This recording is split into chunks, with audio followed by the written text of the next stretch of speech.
maybe. So, first, I have to say, Astros win.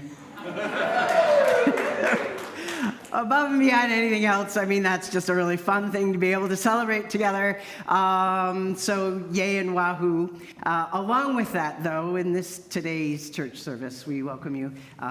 We are celebrating All Souls Day, and this month is contemplative spirituality. So the song that we sang is meant to help us to go deep, and that's why the repetitiveness of it is there for the sense of contemplation. During All Souls Day service today, we're going to be inviting people up to bring things to the table or to bless the table. So just to let you know that ahead of time, if you hadn't seen it in our emails. Big thanks to everybody who helped make the garage sale a success. And it was a success. So Ruth, the fearless leader, thank you for all of your hard work. I know. It is a team. It is a team. You know, Judy, Amy, Cindy, Margaret, others. If you want to, Sandy, Cindy, others. Lots of good people worked very hard to make it happen. So fantastic for that. Today's bulletin you can find in the service. Or on the app. We've got lots of events coming up. It's that time of year. So check your emails, check Thursday's Thoughts, Facebook, Instagram, TikTok. They're doing things with me on TikTok. You know, look at all of that stuff. T-Door's coming up on November 20th in the evening. We've got the Thanksgiving dinner and the donations kickoff. We've got the sign-up sheet up there for Thanksgiving. Come even if you can't bring anything. We'd like to know how many people are coming, but if you're like, oh, I suddenly found a family that doesn't have any place to go. Oh, but I did an RSVP. Bring them. We don't care. You know, but as many people as we can know that are coming, it's helpful to do that. So with all of that in mind, let us bring ourselves to this time and to this place.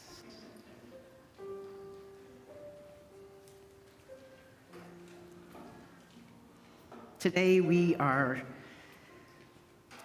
remembering those who have gone before us. And to prepare for the move of the Spirit.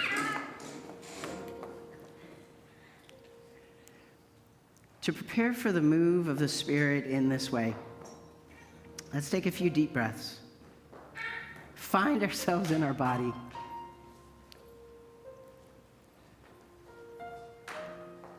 And quite honestly, sometimes we find ourselves in our body when we're still, but sometimes we have to find our bodies in movement. I'm a big person to walk. When I walk, it helps to shuffle things for me, and I find my center. Some people dance. Some people sing. Some people sit in the lotus pose and meditate that way. Find what works for you. And let that come to mind of how this past week and how in the future you might allow yourself time to be centered in your body. That kind of tools that you can have ahead of time, and you can catch yourself when you're stressed out and you're feeling separate from yourself, from your physical existence. Intellectually, how do you center yourself during the week, and how can you bring yourself there now? In what way is your mind needing to settle? Not just for the purpose of something prescribed, but for your own peace.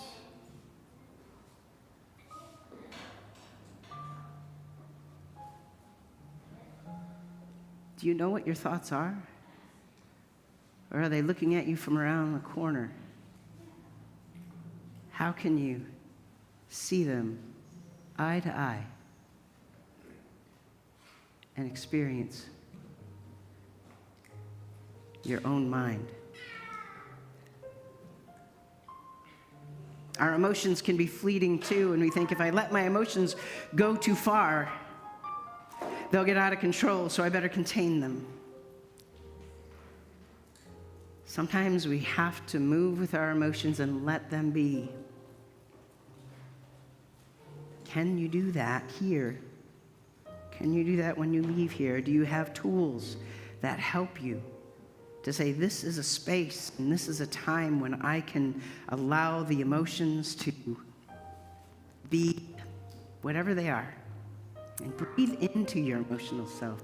Don't be afraid of it. Don't be afraid. Don't be afraid of how you pray and who you are spiritually.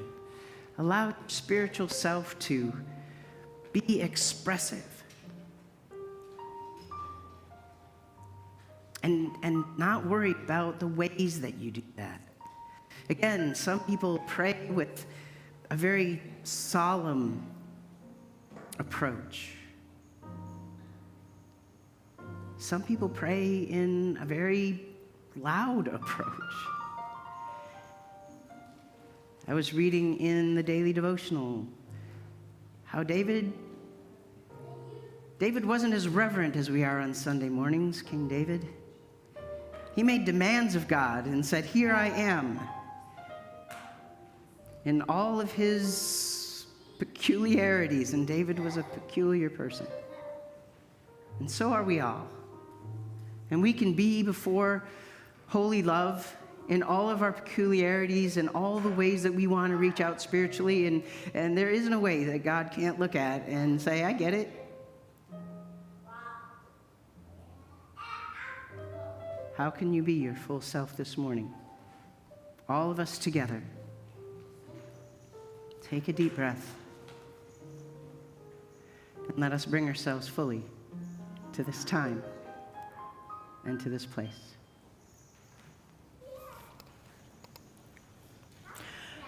Please join me in our responsive call to worship.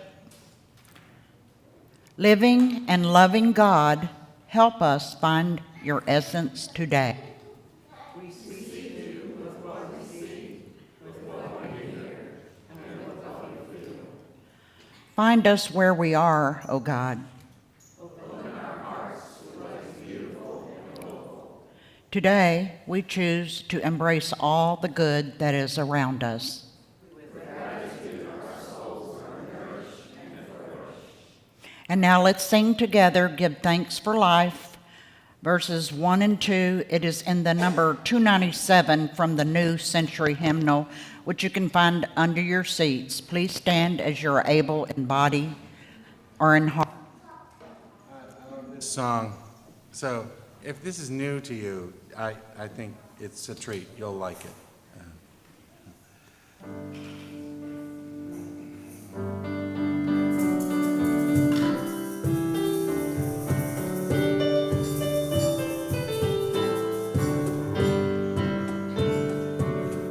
Give thanks for life, the measure of our days. Mortal, we pass through beauty that decays. Yet sing to God our hope, our love, our praise. Hallelujah, hallelujah. Give thanks for those who made their life a light. Caught from the Christ flame bursting through the night, who touched the truth, who burned for what was right. Hallelujah, hallelujah.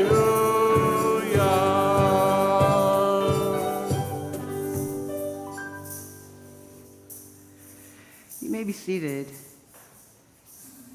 So together I would like to create this altar of remembrance. You're welcome if you've brought a memento, a picture, an artifact of someone that you've loved that has died. You're welcome to come up here and do that. Know that you'll be in the camera from, and I think I can move to show you this. You'll be in the camera from about here to about here. But if you don't want to be in the camera and you have something to offer the table and you want to wait here, I'll fetch it for you. So you don't have to be on camera. It's up to you. But you might say, well, gosh, I didn't bring anything. And there's somebody in my life that I want to honor. Maybe I've got someone in my life that I don't even have an artifact for, which is kind of a bummer. So you can come up here anyway, if you want to, and lay your hand on the table and bless it. You can bless it with as many names and thoughts and memories as you would like. So there is no prescribed way of what you should bring or how it lands on the table, or if you even have anything in your hands. So I invite you now, as Marshall plays, to come up and let us create this table together.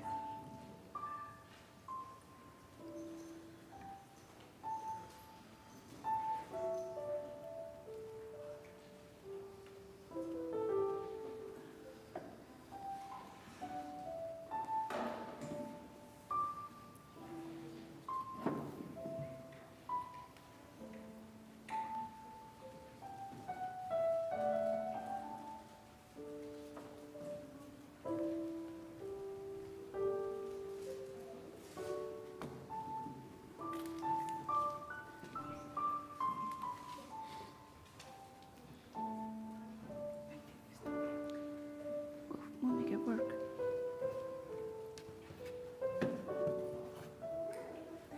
You bet.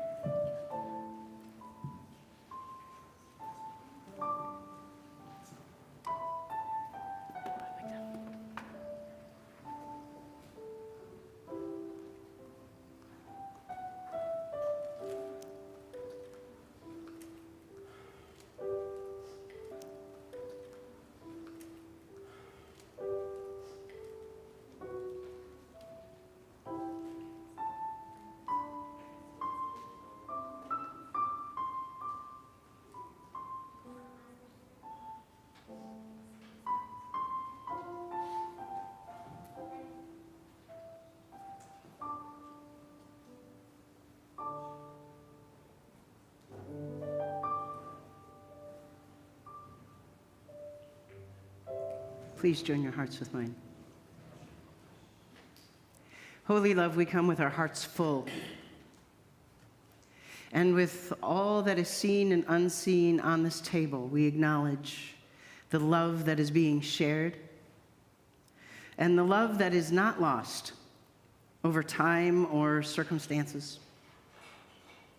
We're grateful for the memories that we have and the memories that will come up during the course of the service, and the way that the energies of love will bind together and make us an even stronger community. We thank you for a ritual day like today, where we get to remember. And at this time, I also call forth your spirit of blessing for all of those who aren't remembered, for all those souls who have slipped away from this plane of existence without anybody noticing for one reason or another. And we bless them. And we bless the work that they did on this earth. We bless the hardship that they might have endured. And we add them to the memories of our own.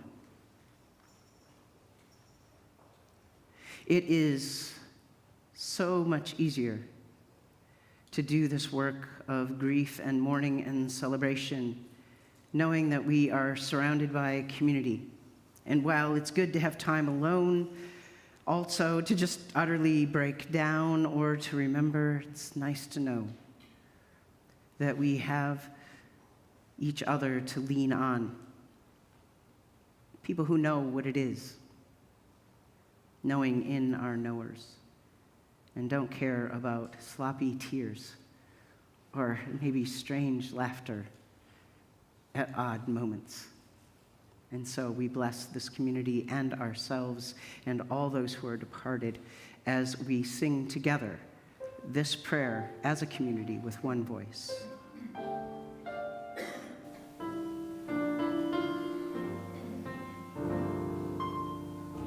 Our Father, our Mother, hallowed be thy name.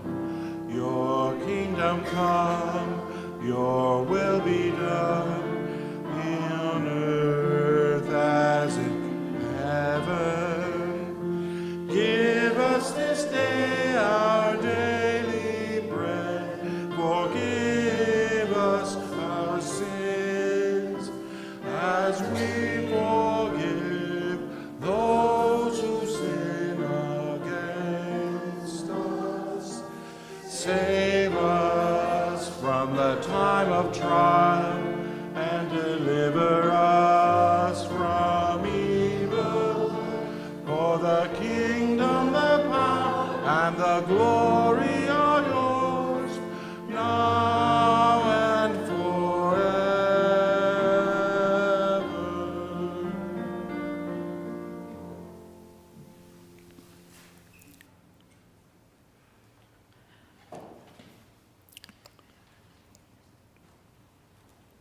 Each week, we collect two offerings. One is for the church. One is for the church, goes into our general fund for the running of the church and our ministries. The second is the loose offering, which is sent to a designated charity, which changes each week. If you brought your offering in person today, you're welcome to drop it in the offering box in the back. It's the glass church near the doors to the narthex. Today's loose offering goes to Fisher House Friends of Houston. Fisher House is a national network of comfort homes. There are 3 Fisher houses in Houston where visiting military families can stay while their loved ones, active duty service members, and veterans are receiving treatment at the Michael E. DeBakey VA Medical Center and other surrounding medical facilities. Dedicated to providing a free temporary home away from home for military families, these spacious houses offer gracious and fully functional living quarters. The average stays are 9 to 14 days. If you would like to give to our general fund, to the loose offering, or to both, you can use bill pay from your bank, send us a check, use the Plymouth app, or use push pay according to the directions on your screen. And as always, thank you for supporting Plymouth and the ministries of the loose offering.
Please join me in our responsive offertory prayer.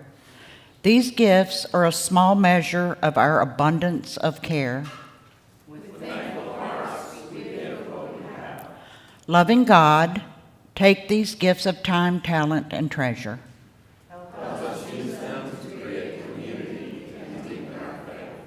To widen our table and increase our generosity.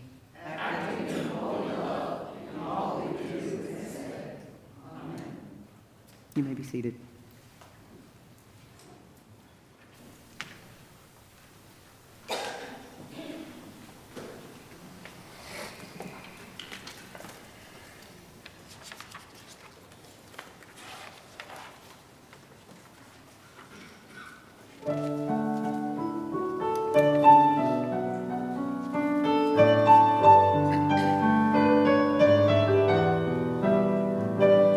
Be still and know that God is grace. Be still and know that God is grace. God will comfort you, keep and strengthen you. Be still and know that God is grace.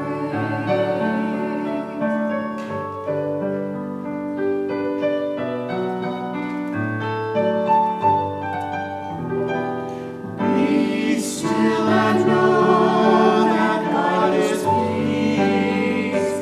Be still and know that God is peace.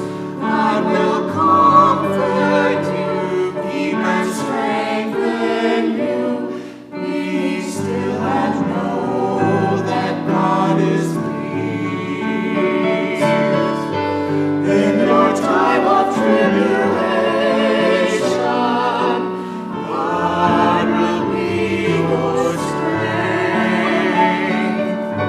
In your moments of loneliness, God will bring you peace.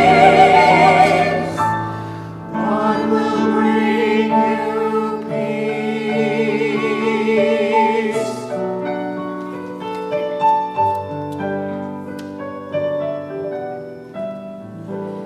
Be still and know that God is love. Be still and know that God is love.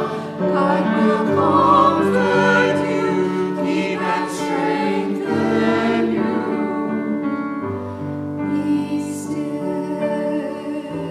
Be still. Be still and know that God is love.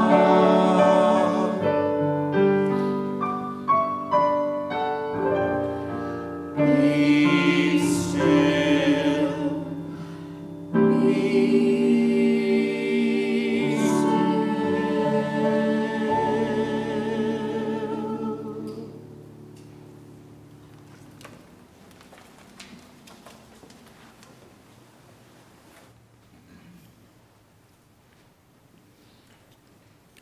Our biblical witness today is Sirach chapter 7, verses 32 to 36.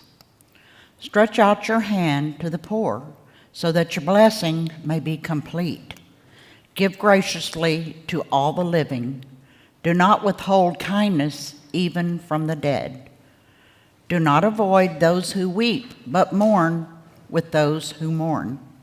Do not hesitate to visit the sick, because for such deeds you will be loved. In all you do, remember the end of your life, and then you will never falter.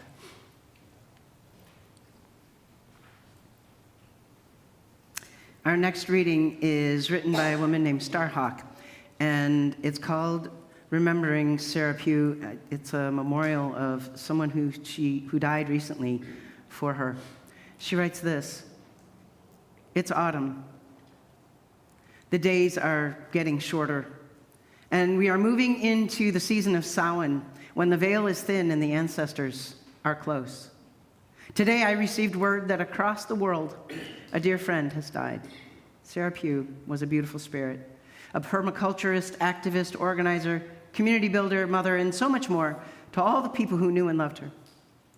She lived in Bristol and devoted her life work to creating community and to realizing a world built on caring and justice. It seems so unfair that she should be taken from us. I'm sure any one of us can name a dozen people that the world could more easily do without. When someone dies who's good, whose life is devoted to good, it's hard to see the justice in the world. I understand the appeal of religions and the philosophies that preach some final reckoning, some end moment when the good get their just rewards and the evildoers are thoroughly punished. But the world doesn't seem to work that way. My spirituality is rooted in the reverence for nature, in the awe and wonder with which we experience the beauty and the mystery of the natural world. And nature is not kindly. She is the raging river, the wildfire, the hurricane. Her forces go far beyond our sense of what is fair. And if, as Martin Luther King said, the arc of the universe is long, but it bends toward justice, it is very, very long indeed. And yet, we ourselves are nature. If we have within us a longing for justice, a powerful desire to see a world that is fair and equitable, caring and loving, that too is part of the natural world. Maybe ours are the hands that are meant to bend the arc. Maybe we are nature's way of creating what she lacks. Maybe the hope and the promise of nature is just this: that death is always followed by regeneration, and every ending marks the beginning of something new. The life that Sarah lived is a weight to bend that arc. Because of her, there is more interconnectedness, more caring, more joy in the world. Maybe that's all any of us can hope to leave behind us when our time comes to die. We will remember her in our prayers and our rituals this Samhain season, and as we continue our own works of community and care. And we will remain open to the renewal of hope that comes out of every sorrow and loss. In love, may she return again. What is remembered lives. That was how she memorialized her friend. Beautiful, isn't it? There aren't many opportunities to just sit and allow ourselves the luxury of grief. We might find ourselves alone with our grief at inopportune times, like when we need to get something done and can't afford the time or the energy for the tears that are welling up, and you wonder, why now? What brought this on? Or at the end of the day, when the waves of grief come crashing down, and rather than being able to ride those waves, we start to feel drowned by them. I don't have the energy for this. Why now? What is the luxury of grief? It's a time of intentional remembering, of feeling the fullness of times together and recognizing that our loss is about missed opportunities with that person, with those people that we would have had in the future. We grieve what could have been. We mourn the holes in tomorrow, which would have been filled by their companionship and the creation of new memories with them. In our reading today from Sarah, the teaching encourages us to good works. Included in these good works is that we should not withhold kindness even from the dead.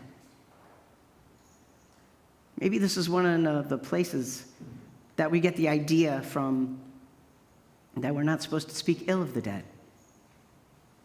It's much more than that, though. How can we offer kindness to the dead? I think Starhawk's writing about her friend Sarah was a way of showing kindness. She tells us of all the wonderful ways that Sarah helped to bend that arc of the universe toward justice. She says the life that Sarah lived is a weight to bend the arc, a weight to bend that arc. I can imagine that. How many souls have I known? Have each of us known whose lives have added weight to the end of the universe, pulling on it to help to create the arc toward justice.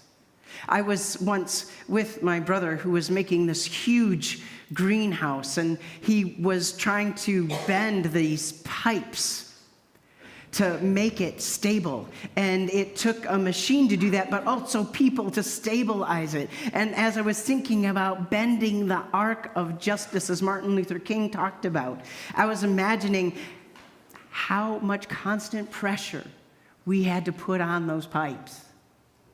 It wasn't just like taking this and going, bending it and going, oh, good, all done. No, this thing is resilient. And you have to hold it. Put your weight into it and be patient with it. And all those souls that have gone before us, who have been doing the work of kindness and compassion and justice, their weight is still on the end of that pipe of the universe and holding it steady with us.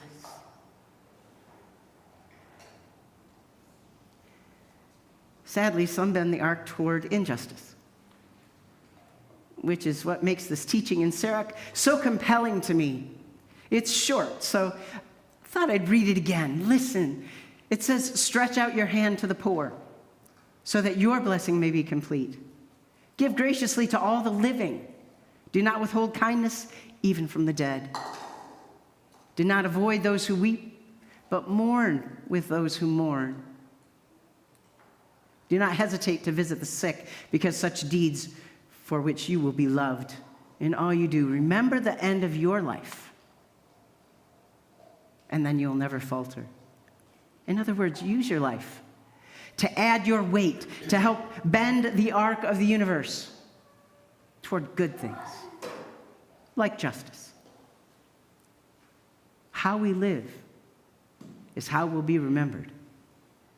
So remember the end of your life while you're living, so that when you're remembered after you've died, your soul's weight continues to bend that arc toward justice.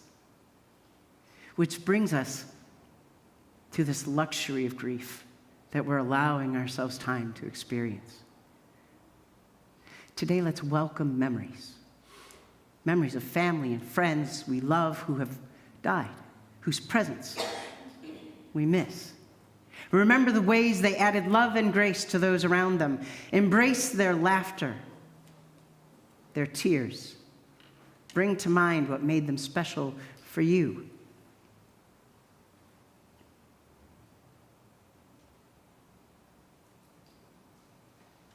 Are you seeing snapshots of moments in time? Are feelings coming to you, filling your body with sensation? Can you hear the voice of those you love? What kind of connection are you making? Can you feel the weight of their love and of your relationship together, which bends your universe toward love, grace, compassion, mercy, kindness, strength, justice?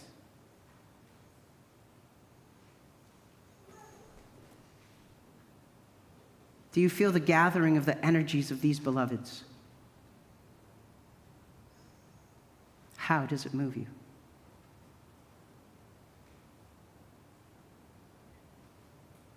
Do you feel comforted, maybe strengthened or inspired?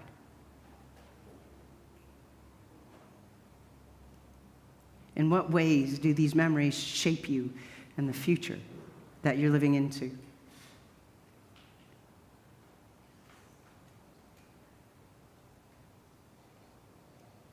Holding all of these memories and feelings, we can intentionally think about that future, how we're better for having known them, and also how we mourn not having them with us to create new memories. Today we live into the teaching from Sirach to offer kindness to the dead by creating this altar table with many beloved memories and blessings. In a few minutes, you'll be invited to say the names of those you cherish, and in response, Marshall will ring the chime. Starhawk writes, Maybe the hope and the promise of nature is just this, that death is always followed by regeneration. And every ending marks the beginning of something new. There's an overlap with what she's saying from her faith tradition and how we might imagine the idea of resurrection.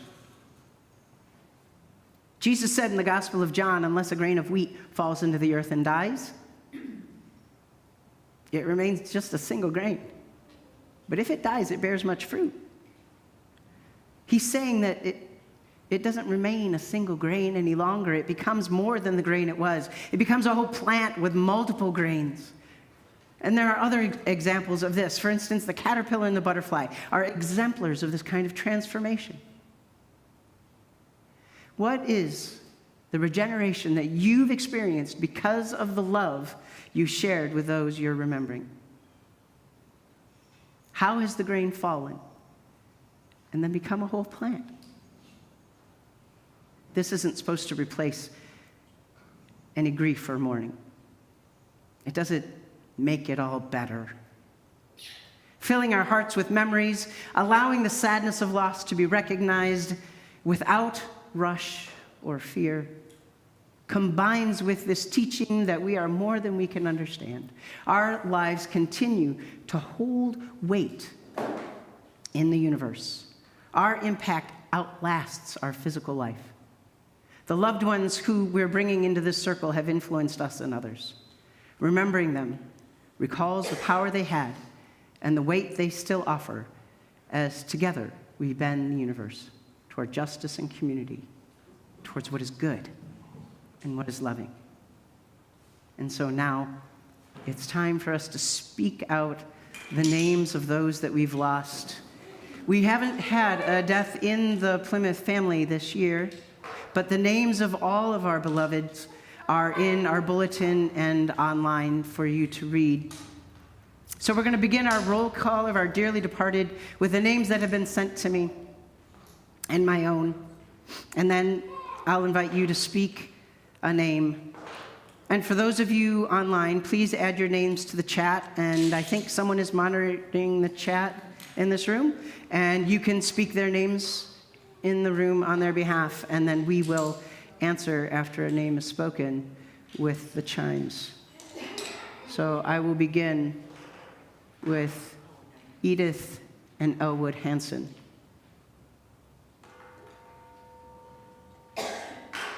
Susan and Brian Rakin.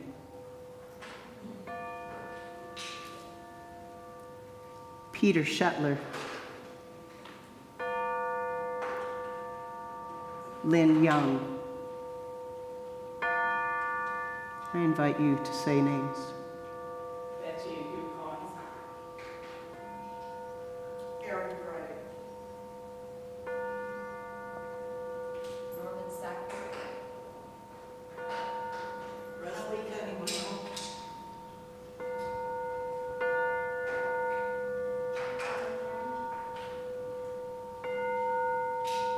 Randy Spencer. Marie Dart.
Grace Dion Davies.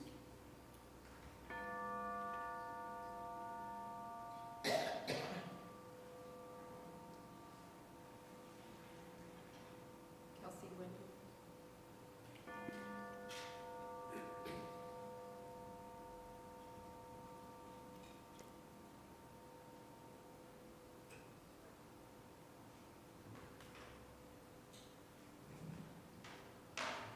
For all these spoken and for all these in our heart, we lift up our thanks to Holy Love for the relationships that we have and for the way that their souls help to lend weight to our lives now, helping us bend this world toward things that are good and loving and kind. Amen.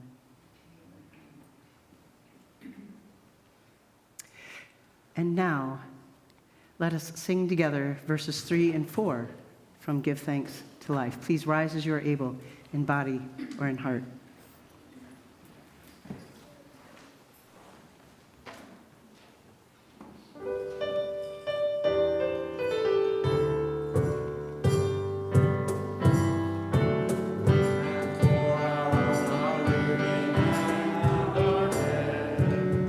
Thanks for the love by which our life is fed, a love not changed by time or death or dread. Hallelujah, hallelujah. Give thanks for hope that like the wheat, the grain that lies in darkness doth his life retain. In resurrection to grow green again. Alleluia, alleluia.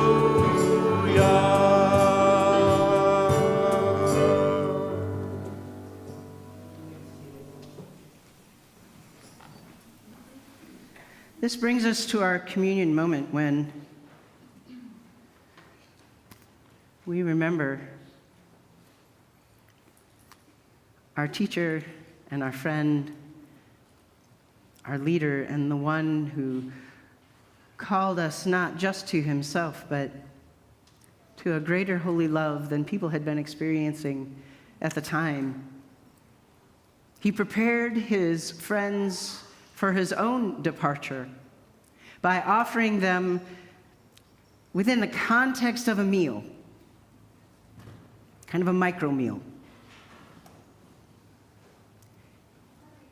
He picked up what was on the table, something that was common, and he likened it to himself, saying, this is my body, and to prepare you,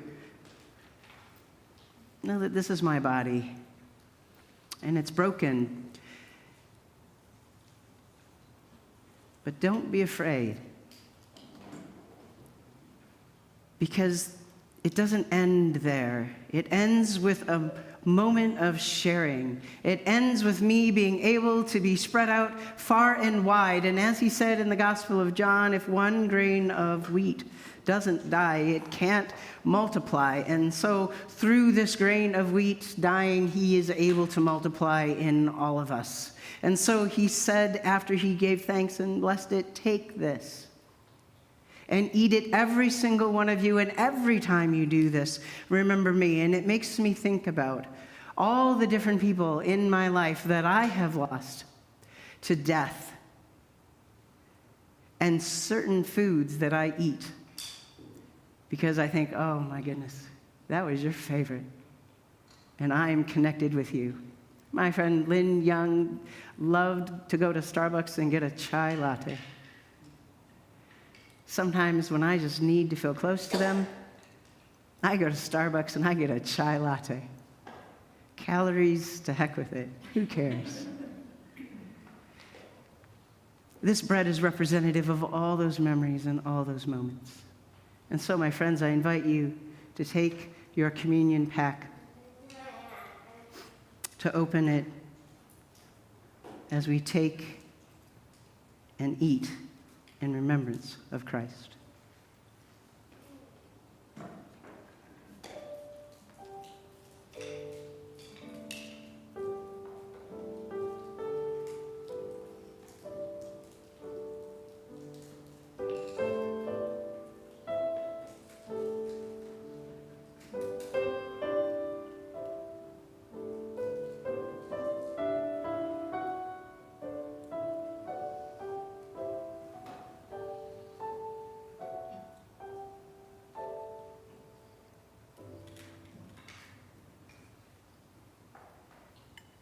Jesus picked up the wine that was on the table and he poured it out. He gave thanks for it and he blessed it.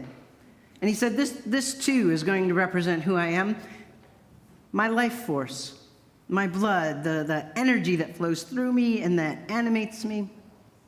And this reminds me of times that I've had with friends, things that I did that I hardly ever did with anyone but them.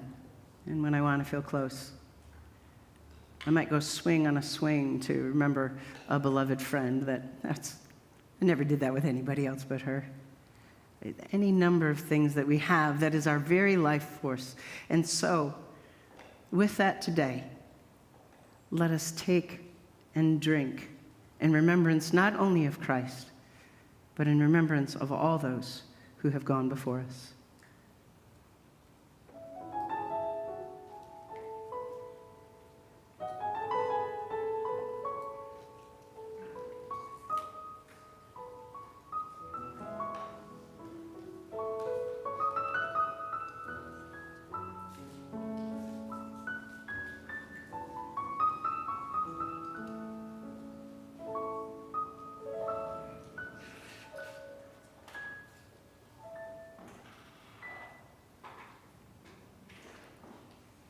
And now, my friends, please join me in a prayer of thanksgiving.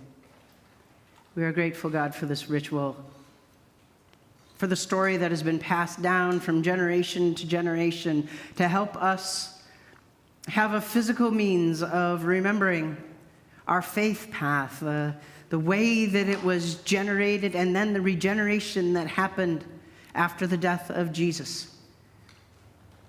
May this moment be a reminder for us, a tactile reminder throughout the month whenever we feel like maybe we're operating too solitary, we're somehow isolated, and we need to be joined with community.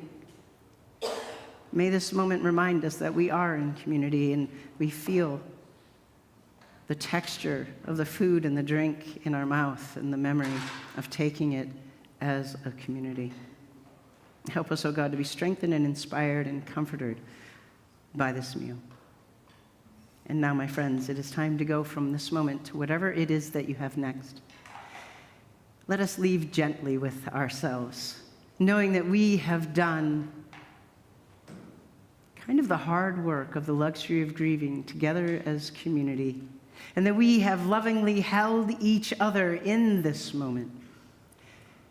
Whatever it is that you have next, know that if you'd like to, you are welcome to come to our fellowship table and to have the bread and cup of the church, so to speak, and to get to know one another better around that table with coffee. We do have stuff that we're going to be putting out on the table, and you are more than welcome to it. And so now, my friends, may we go forth in the power of the weight of all those who have gone before us, lovingly and gently, in peace and as peacemakers.